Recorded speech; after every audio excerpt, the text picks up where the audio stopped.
നമസ്കാരം കൂട്ടുകാരെ, ഞാൻ പീറ്റർ ചോളു. ഇന്നത്തെ വീഡിയോ അതായത് 1/8/2026 ശനിയാഴ്ച വൈകിട്ട് സ്വർണ്ണവിലയും റബ്ബർ വിലയും. സ്വർണ്ണവില ഇന്ന് ഇടിഞ്ഞിരിക്കുകയാണ്. ഒരു ഗ്രാമിൻ്റെ മുകളിൽ 35 രൂപ, ഒരു പവൻ്റെ മുകളിൽ 280 രൂപയാണ് സ്വർണ്ണവിലയിൽ ഇന്ന് ഇടിവ്. സ്വർണ്ണവില കൂടിയപ്പോൾ വെള്ളിയിലേക്ക് കുറേ ആൾക്കാർ മാറിയിട്ടുണ്ട്. ഇപ്പോൾ വെള്ളി വിലയും മാറ്റമില്ല തുടരുകയാണ്. ഒരു ഗ്രാമിൻ്റെ മുകളിൽ 235 രൂപ, അതായത് 10 ഗ്രാമിൻ്റെ മുകളിൽ 2350 രൂപയാണ് ഇപ്പോൾ വില നിലവാരം ഓടുന്നത്. ഇന്നത്തെ വിശദമായ സ്വർണ്ണവില നോക്കുമ്പോൾ സ്വർണ്ണം 22 ക്യാരറ്റ് 13,220, ഒരു പവന് 1,05,760. അതുപോലെ 24 ക്യാരറ്റ് 14,422, ഒരു പവൻ 1,15,376. അതുപോലെ 18 ക്യാരറ്റ് 10,816, ഒരു പവൻ 86,528. ഇതാണ് വൈകിട്ടത്തെ സ്വർണ്ണവില. സ്വർണ്ണം വാങ്ങിക്കാൻ പോകുമ്പോൾ സ്വർണ്ണത്തിൻ്റെ പരിസ്ഥിതി ഉറപ്പാക്കി വാങ്ങിക്കാൻ ശ്രമിക്കുക.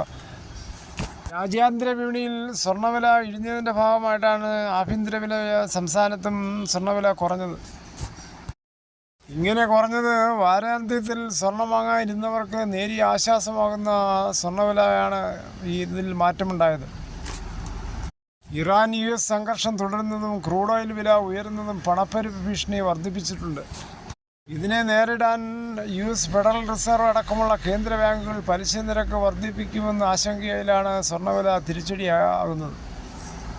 ഇന്നത്തെ വിശദമായ റബ്ബർ വില നോക്കുമ്പോൾ റബ്ബർ വില Kottayam RSS 4 kilo 284, RSS 5 kilo 280, ISN 20 251, latex 60% DHL 197 രൂപ 60 പൈസ. അതേസമയം കൊച്ചി വില നോക്കുമ്പോൾ RSS 4 kilo 284, RSS 5 kilo 280. Agartala വില നോക്കുമ്പോൾ RSS 4 കിലോ 275, RSS 5 കിലോ 272. ഇതാണ് വൈകിട്ടത്തെ റബ്ബർ വില. ഇന്നത്തെ റബ്ബർ വില RSS 4 മാത്രമാണ് 1 രൂപ കൂടിയത്. മറ്റെല്ലാ വിലകളും സ്റ്റഡിയായിട്ട് നിൽക്കുകയാണ്. ഇപ്പോൾ നമ്മുടെ നാട്ടിൽ കനത്ത മഴ തുടരുന്ന സാഹചര്യത്തിൽ ജില്ലകളിൽ കൺട്രോൾ റൂമുകൾ തുറന്നിരിക്കുകയാണ്. അടിയന്തര സഹായത്തിനായി 1070 1077 വിളിക്കാം. ഈ തീവ്രമായ മഴയുടെ സാഹചര്യത്തിൽ വൈദ്യുതി ലൈനുകൾ പൊട്ടിവീഴാനുള്ള സാധ്യത കണക്കിലെടുത്ത് വെള്ളക്കെട്ടുകളിലൂടെ സഞ്ചരിക്കുമ്പോൾ ജനങ്ങൾ വളരെയേറെ ജാഗ്രത പാലിക്കണം. ഭയപ്പെടേണ്ട ഒരു കാര്യമില്ല.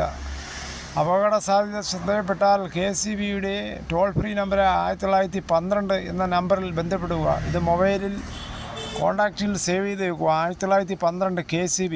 മറ്റേത് 1070. എപ്പോഴും സിമ്മിന് വാലിഡിറ്റി ഉണ്ടെന്നൊക്കെ നോക്കുക. ചാർജിങ് സിസ്റ്റം തന്നെ ശരിയാക്കി വെക്കുക. ഏത് സമയം കരുതലോടെ ഇരിക്കുക. ഭയപ്പെടേണ്ട യാതൊരു പ്രശ്നവുമില്ല. നമുക്ക് ഒറ്റക്കെട്ടായി പ്രതിസന്ധികളെ നേരിടാം.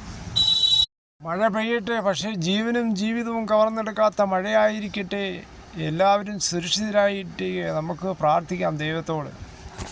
ഇതോടുകൂടി ഈ വീഡിയോയുടെ പൂർണ്ണമാകുന്നു. ഇത്രയും സമയം ക്ഷമയോടെ കേട്ടിരുന്ന വളരെയധികം നന്ദി. നിങ്ങൾക്ക് ഇഷ്ടമായെങ്കിൽ ഒരു ലൈക്കും, ഒപ്പം നിങ്ങളുടെ വിലയേറിയ അഭിപ്രായങ്ങൾ സബ്സ്ക്രൈബ് മറക്കല്ലേ.